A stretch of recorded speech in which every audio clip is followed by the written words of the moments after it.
ერთად გავაფორმოთ ჩემი დის кейსი. მასზე ასე პირდაპირ ვერ დავხატავთ, გაგვიჭირდება.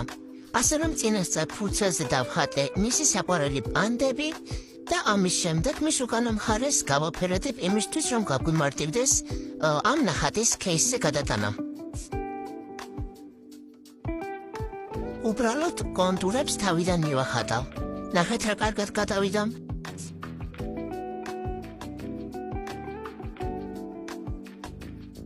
ესე გავიმარტივეს საქმე და მონახაზი მზადაა.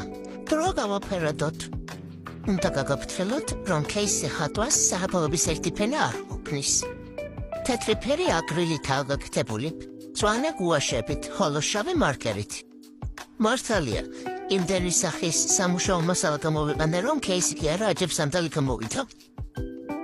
იმისთვის, რომ ნახატი არ გაშორდეს, ამისთვის დავასხავ ლაკს.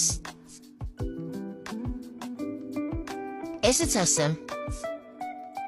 кейსი მშრალია. ნახეთ როგორი ფრიალაა, რა ეტყობა რომ მიხატულია. მე კიდევ რამდენიმე кейსი მაქვს მოხატული.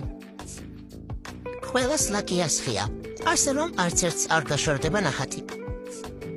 დროა кейსი პატრონს დავუბრუნოთ. მომხმარებელი კმაყოფილია.